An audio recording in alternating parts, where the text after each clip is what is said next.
Good morning, good afternoon, or good evening, depending where you are on the planet, and welcome to the Wednesday, the 27th of November, Bull versus Bear webinar. Steve Miley here on the Call for Trade Day. Welcome, everyone. We're going to go through, excuse me. Oh, sorry. We're going to go through our usual regular run through in here today. We're going to take a look at the calendar, what we've had, what we've got coming up. We'll take a look at some articles from the major news wires. What are the macroeconomic, geopolitical, fundamental events that are shaping financial markets right here, right now. And then we'll take a look at the charts, see what's happening on the charts, see what's where the potential trigger points for the markets you guys are mostly trading on mostly on the ES and the Nasdaq. Don't forget, guys, tomorrow is the Thanksgiving holiday. So basically, from here on in, you need to be very aware. We've sent an email out in here regarding the holiday closures. So do be very, very wary of the different holiday closing times due to the Thanksgiving holiday, not only tomorrow, but Friday as well.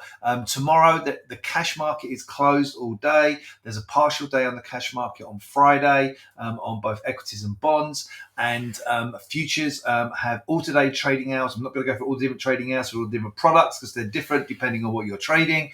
But please be aware of all those different trading hours because if the market closes and if you have an open position, remember, you will lose your evaluation. You will lose your funded trading account. So please be very aware of the alter trading times. The email has gone out on that. If you're unsure, please go to the CME website. So CME holidays in here. On the group calendar, trading hours, here it is.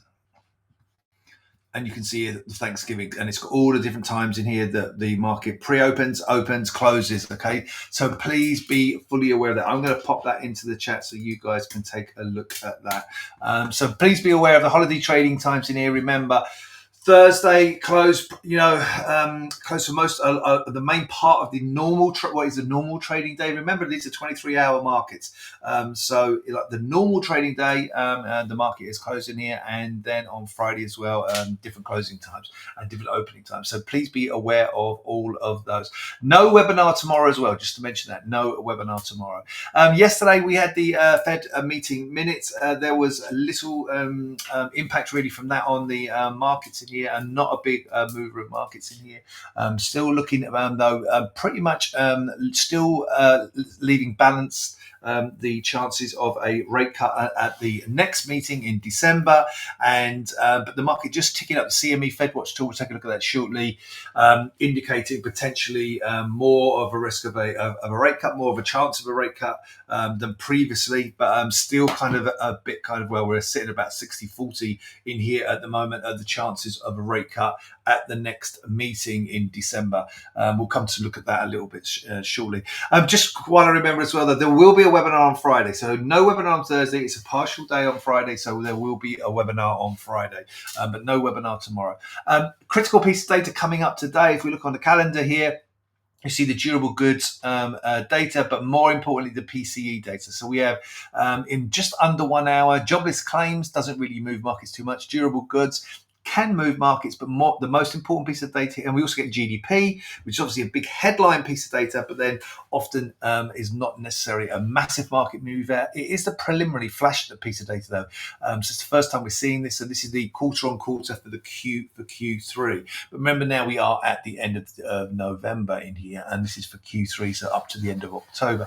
However, up until the end of September. But we do get the most important piece of data of the week, the PCE, core PCE data, PCE, personal consumer expenditure. Remember, this is an inflation measure, and remember, this is the Fed's preferred gauge of inflation. So it's a significantly important piece of data in here. Core PCE price index, you're watching out for that. That's coming up in just under 1 hour's time. So watching out for that. As we go into today, so just under 1 hour, it's going to be the critical piece of data today.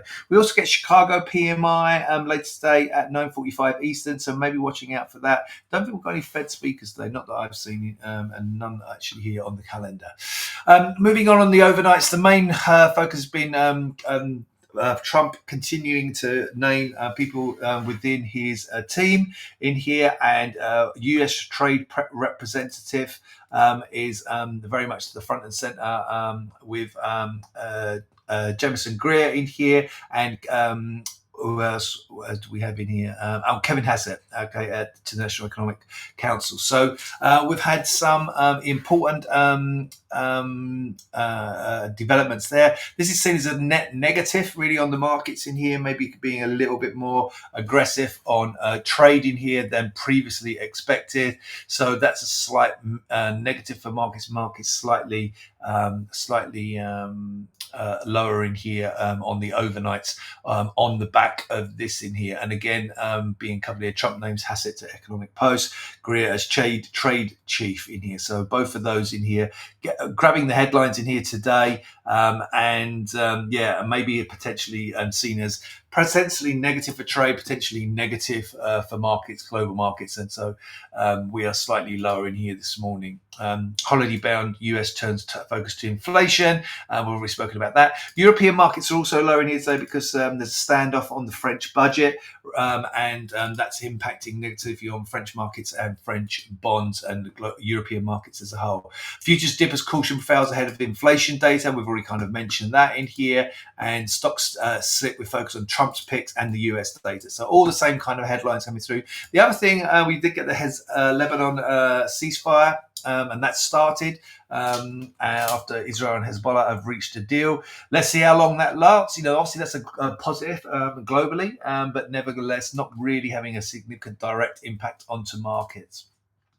So running through what we've seen on the overnights in here, Nikkei is down about 0.8. So the Hang Seng had a really good day, up 2% in here. You can see that there's the French CAC down 1% on those budget concerns, and in turn maybe slightly pulling down the DAX alongside with the Trump picks, negative for trade, negative potentially for Germany, down nearly 0.5%. But the UK FTSE is actually hanging in there, slightly better on the day. And if we look on the US on the futures on the overnight, we're slightly lower across the board.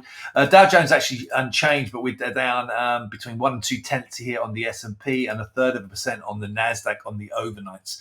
Turning our attention to the Fed Watch tool. This is pushed higher after the Fed minute. So this was sitting closer to, we weren't quite down to 50-50, but it was definitely sub 60 at the beginning of this week. And now we're back up to above 60, but still 63, basically 37% chance of a rate cut going into the end of the year. If we go out to the end of Q1 now, market's still only pricing in chances, it's almost 50-50 here. So this is like either zero rate cuts. If you think of that, these two columns added together, so the two on the right are telling you what is the chance of no rate cuts, 12%, into the end of, my rate's going to be unchanged by the end of Q1. There's a 12% chance of that, the market pricing in 41% chance of just one rate cut between now and all the way through to the end of March. So in here, we add these together and we get about 53%. So it's kind of on a knife edge between either one rate cut and this is two or more rate cuts, or only 7% or nearly 8% chance of three rate cuts in here.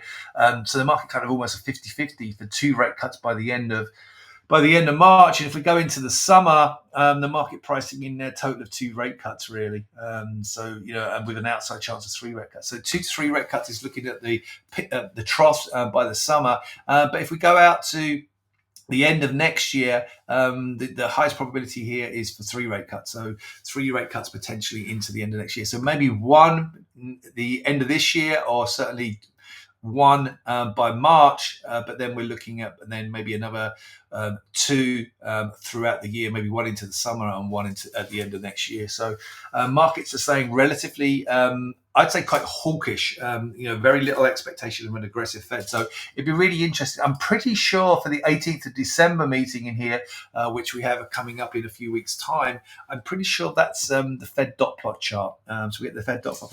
It'd be really interesting to see where the Fed dot plot chart lines up with what the market expectation currently is. On the yield side, however, we are seeing yields in here tracking lower more recently. So that's interesting itself. Lower yields in here, usually positive for stocks, tracking lower at the beginning of this week, sort of neutral day yesterday, and tracking lower in yield. It's higher in price, lower in yields. And on our outlook in here, we're remaining bearish across the board. pretty much in here, 30 years, 10 years, 5 years, all looking relatively bearish still in here. But there's a chance we could flip these to slightly more. They look like they could potentially developing bottoming patterns in here on price. That's bottoming on price, which will be tops in yields. So we're going to monitor that. So that's going to be quite interesting, because if we actually start to go lower in yields, then that could be beneficial for stocks going forward. Stocks, we have flipped our view on the Nasdaq back to bullish in here, having sat with more of a bearish view with the gains that we've made so far this week. The S&P will stay bullish throughout, and it's just sitting just below that all-time high in here, up at 60.53 and a quarter. That's a typo there.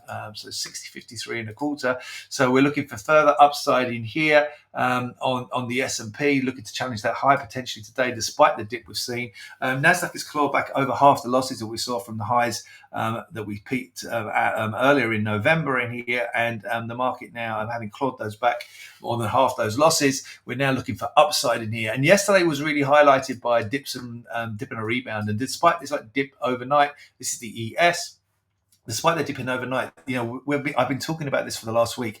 The market has been, if you look, dip and a rebound, dip and a rebound, dip and a rebound, dip and a rebound, dip and a rebound. These last, what is it, 1, 2, even this day here, but I mean, certainly the last 1, 2, 3, 4, 5, 6 sessions in here, the market sold off and rebounded, sold off and rebounded. So that shows an underlying resilience. We're just short of, say, that all-time high, up at 60.53 and a quarter. And despite setting back from there, just below there this morning, I do think there's risk that we go and challenge that going into today. So my view would be buying on dips going into today. And it's a similar story for the Nasdaq in here. More of a neutral day for the Nasdaq on Monday, but again, dips and rebound, dip and a rebound, dips and rebounds for the last 5, 6 sessions. Yes, we've dipped lower in here, a more significant dip lower than the ES this morning, but still looking for market to rebound. And if we take a look in here on the ES on the 30-minute chart, you can see these trend lines that come up in here.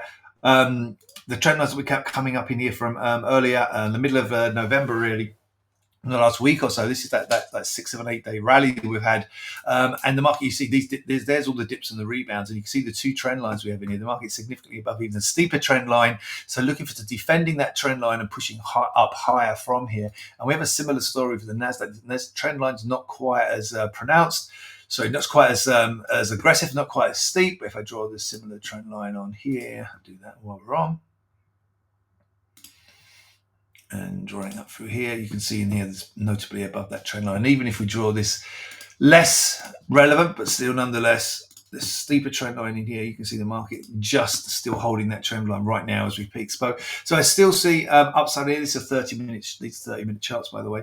Still seeing upside, looking for to defend these support areas in here and looking to launch back higher, which has been the tail of the tape really for the last 7, 8 sessions here, dips and rebounds. So looking for that to repeat itself into the day. We do have key data in here, obviously coming up though, so that's going to be the key focus. Onto that PCE data now, only 47 minutes away. So watching out for that PCE data. That could be critical to developments in here for today. And then into Friday's partial session. Remember, a closure tomorrow. The market is open at certain times. Please do check out the link. Please do look at the email that has already been sent out. Reminder will be sent out as well, just because it's important. We don't want people failing because they've got open positions into the closes, and the closes are different and the opening times are different. I'm not going to run through them all. Please go take a look, do the research yourself, and know when you should and should be trading. My view is you don't trade Thursday, you don't trade Friday. Enjoy the holidays with your family if you're in places that are celebrating the holidays. If you're not in those places, just take a break from the markets, do some research, take a break, because the holiday season, these holiday sessions can be choppy, can be difficult to trade. So I would say don't trade them. That's my advice. That's what the advice I would give to anyone, any retail trader. I've worked in banks and worked with hedge funds through the years, and they try not to trade on these days. They try not to be involved if they don't have to be. Okay, so just avoid it if you can, and enjoy the holidays and come back. Trade today, fine, and then come back on Monday with fresh eyes and start again. But I know you guys don't necessarily want to do that, but if you are trading, be aware of the different closing times. Remember, no webinar tomorrow. Duncan will be back with you on Friday, and I'll be back with you next Monday. Have a great holidays, everyone. Happy Thanksgiving if you're celebrating, and take care, stay safe.